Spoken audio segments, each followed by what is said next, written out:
We are Ole Miss Rebels.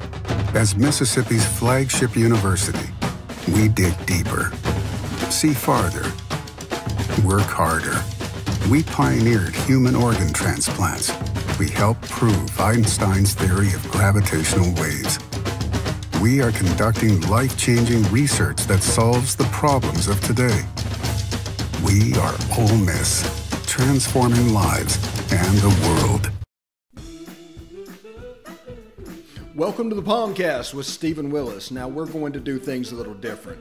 We are going to provide an honest look at Ole Miss athletics for the fan, by the fan, and of the fan. That is what we do. Hell be to me. I'm just kidding. Tune in for some Ole Miss sports news. We're going to give it to you straight. Yeah, right now. The Palmcast starts now. It happens now. Holy cow. Listen to me. It's starting. Well, it's going to start right about now.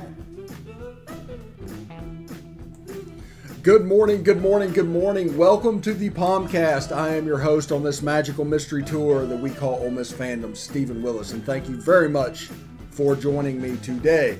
As you can see over on the right, we have a schedule of high points for today's Media Days activity. We're going to talk a lot about Media Days. We're going to talk what Ole Miss is going to try to use Media Days for.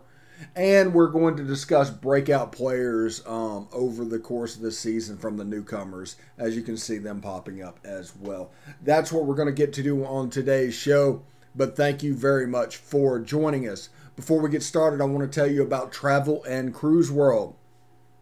In this age of COVID uncertainty, it's really hard to plan a vacation, but it would be really nice if you had a person on the scene where you're going. So if you're going to Central Florida, give Travel and Cruise World a call at 1-800-330-7461. Again, that is 1-800-330-7461.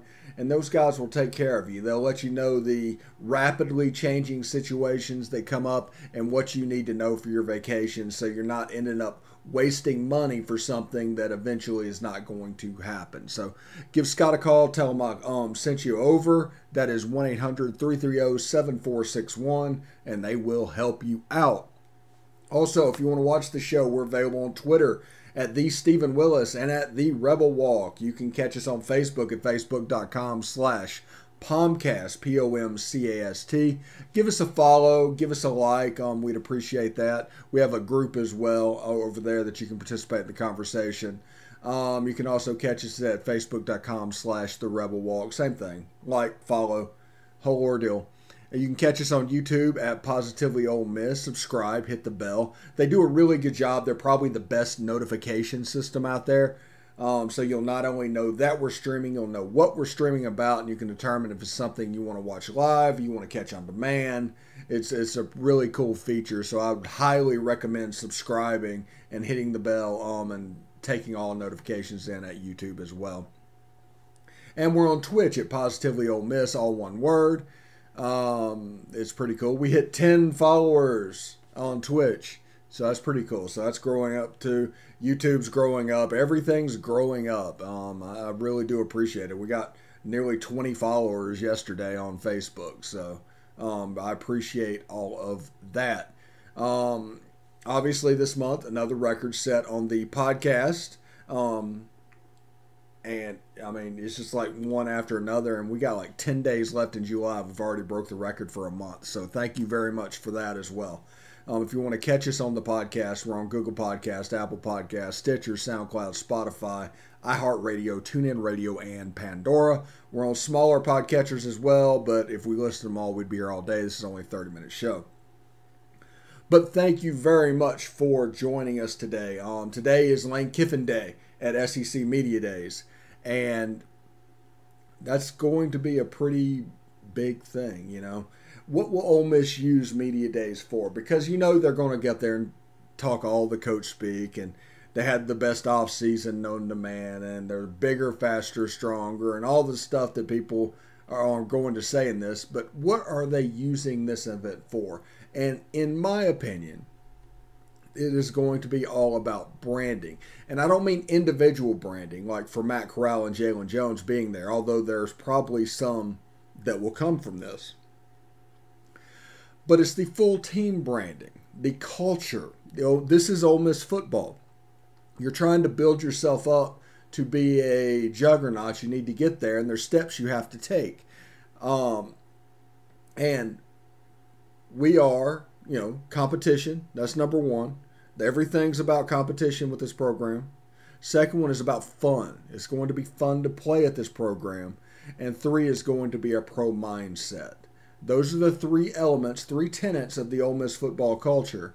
And I believe that will be on display today for outside recruits looking at coming in. I expect them to do quite well.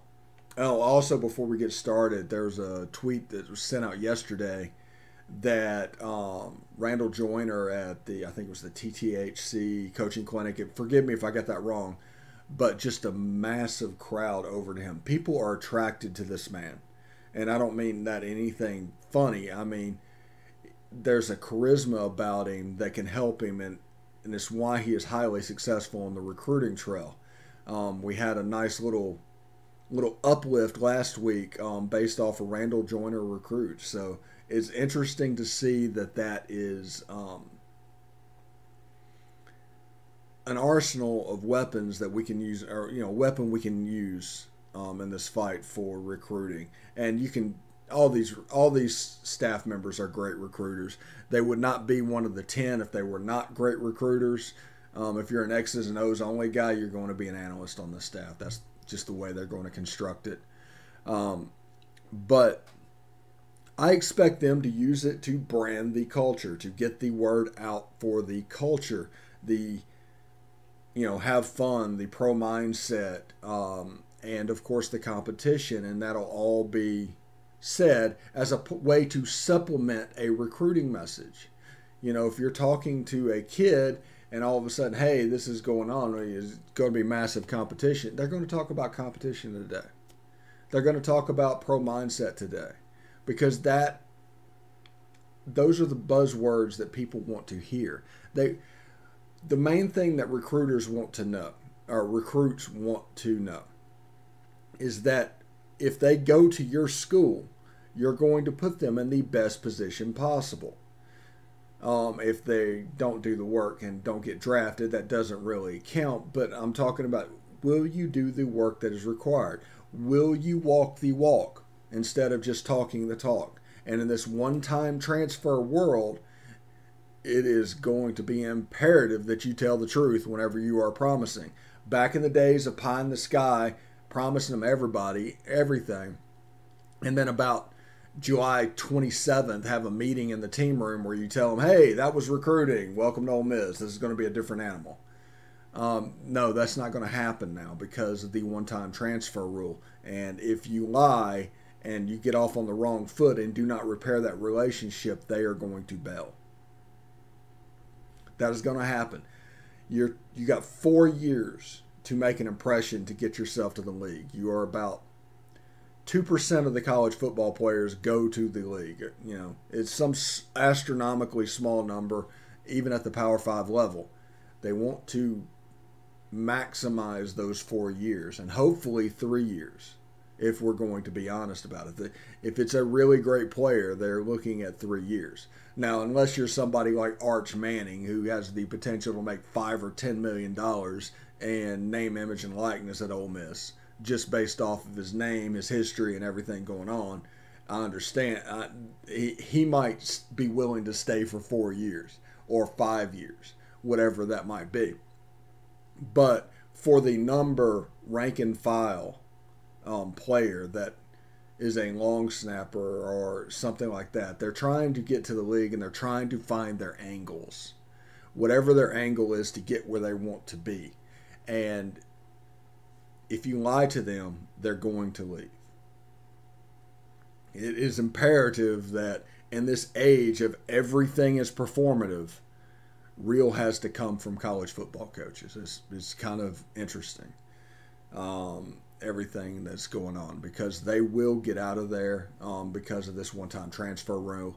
and they will transfer in a way that will help their name, image, and likeness. For instance, if you are number 32 on the Ole Miss roster, not the jersey number, you're like the 32th ranked player on the Ole Miss roster, and you're like, well, I can't get name, image, and likeness. I'm not going to go to the league, so I've got a short period of time to maximize basically my name. And he decides to go to, let's say Texas State, and I forget the name of the town, but it's in between Austin and San Antonio. So you got big cities nearby, you've got the local area with the college, and all of a sudden you went from being the number 32 most talented player in the roster to being the second, third, the most talented player in the roster, and you have a chance to monetize that, to get a little bit of what you can, to where, since a scholarship isn't enough. Used to, a scholarship was enough. You got a scholarship, that was your payment, everything at the payment was at the beginning. You were supposed to go through the whole time, and then if you made it to the pros, great. If not, you were just kind of on your own. They did things to support you, whatever. You end up selling cars in Memphis, whatever's going on. This will allow players to get to a location and to a place where they can profit off their money. They can profit off their name. So that is going to be the thing. So I hate to get off on a tangent there, but in this thing, they're going to put out the brand that is Ole Miss football. Competition, fun, and pro mindset. Those three things, those three tenets, and I think you're going to hear them be said. And I'm not expecting anything today that's like Spurrier-esque at media days. I expect a relatively low-key, business-like approach. If anything, it's going to be a distrust of the media, because the players that are involved today, Matt Corral and Lane Kiffin, have all been, I think, burned by the media at some point.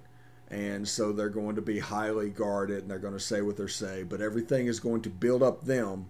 They're going to use the media today to build up their brand, but they're not really going to give them anything. So don't expect anything.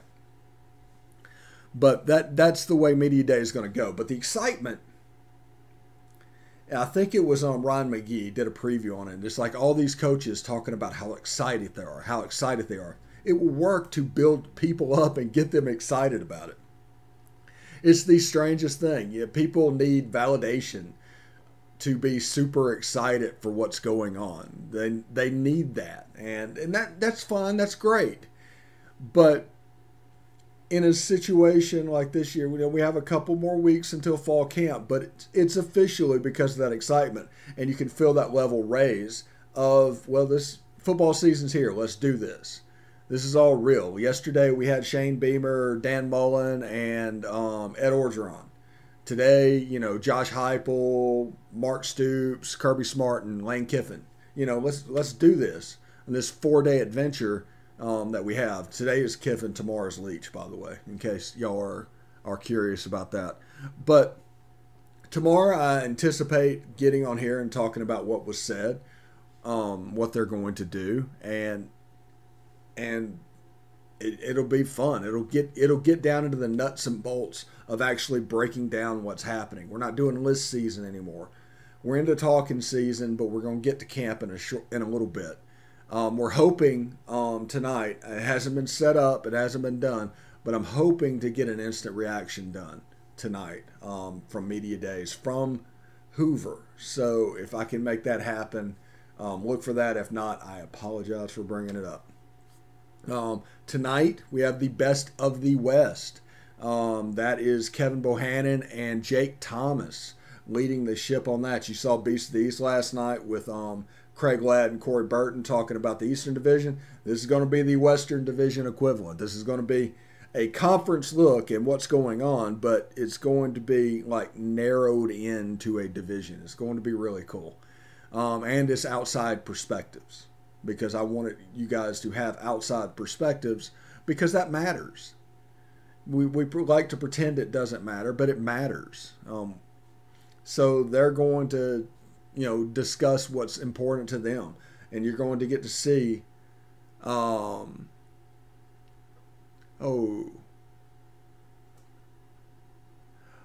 Need to change that. I apologize for that. That was a typo. I fat thumbed that, so I will get that edited. I apologize for that, for the name. And we can do what we need to do with college football. I'll get that edited right after the show. I apologize for that. But we're going to take a short break. When we come back, we are going to talk about breakout players for the fall and breakout players for the fall and what we can look at for the day. So let me go through and do some editing real quick, and I will come back and handle that. So appreciate that.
All right. Welcome back to the Palmcast. We fixed the typo, so congratulations for that. But do apologize for that. Nothing was meant by that. It was just a fat thumb type of thing.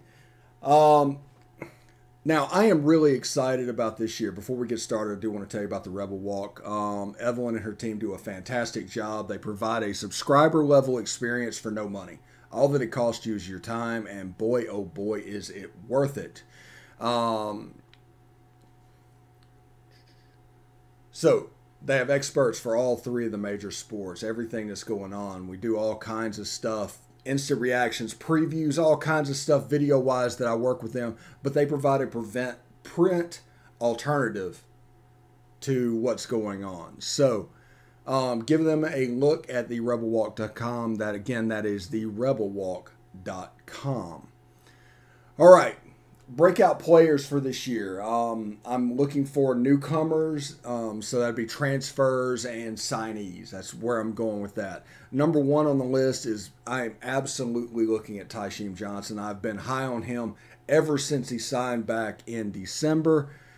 He's a kid that has honey badger type traits about him. Now, I'm not saying he's the honey badger. I'm saying he has honey badger traits. And if that is developed and that works, there's a chance he can make a play. Now you can see from the spring game that the ball finds him.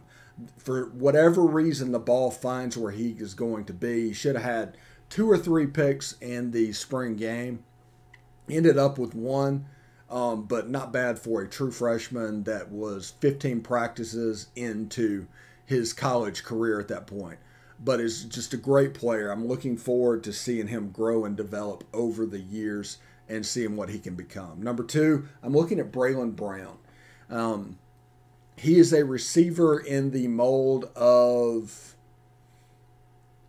I'm not going to say Laquan, I'm not going to say Dante, but he's kind of in between. He's going to play on the outside. He's a great player. If it wasn't for COVID last year and him committing so early, he would have had a chance to move up and be a 5-star. He is a very smooth player, extremely smooth. And whenever the first instinct was to rank him extremely high, and they dropped him down a little bit after they committed to Ole Miss because for whatever reason they do that. So that's all part of it. You know, you can accept it and move on, but he'd have a chance to make a 5-star review if they were able to do the camps and everything that they normally do. He has that kind of talent. Number 3, I'm looking at, I believe, Chance Campbell. Let's see. No, J.J. Henry out of Texas. Great player. He's a true slot receiver. You see him and he would be like an Elijah Moore normally, but you put him out there, he's more of an Waddle type slot receiver. Sorry, my head is moving around to different areas. He's a Waddle type slot receiver. He's not going to be like Elijah Moore. He's going to be more speed and not so much side to side wiggle that Elijah Moore can do. Now, I'm not saying Elijah Moore's slow. That's not what I'm saying. I'm saying how they operate is a little bit differently. Both players are probably equally as quick and equally as fast, but the way they do things puts them into that side-to-side category or that straight line category. And Jalen Waddle absolutely was in that speed category and is a very sudden player. Great player out of Texas. I'm looking forward to see what he can do in the slot. Now, we also heard that John Rice Plumlee was potentially moving over there. I'm interested to see what that looks like. I'm interested to see a lot of stuff with camp because, you know, it's weird, but not a lot of practice stuff has happened over the last couple of years. So there's not been a super amount there for development. We got a season in last year, but that was off of just a regular game week type practice situation for camp. And camp didn't happen, and spring practice didn't happen. This year, spring happened. This year, camp's going to happen. So I'm looking forward to see how they can develop, and it should happen relatively quickly. Yeah. So next up, Chance Campbell out of Maryland. Honorable mention, all Big Ten linebacker. He's an athletic kind of guy. He is someone that you can count on to be a little bit more athletic. Everybody thinks of the Iowa type linebacker from 1996 when a Big Ten linebacker comes up on the board. This is not that type of player. This is not a slow, plodding type player. Who is the guy that Hugh Freeze signed on signing day a few years ago that like stolen from Michigan State? He's not that type of guy. So this is somebody that was recruited by DJ Durkin to play in DJ's system, to fit his system. And I'm interested to see what he's going to look like, playing alongside Momo and Lakeith Henry. And, of course, fifth of all, I'm looking at Tywone Malone. I think he is going to break out. I think he is going to be in a position to really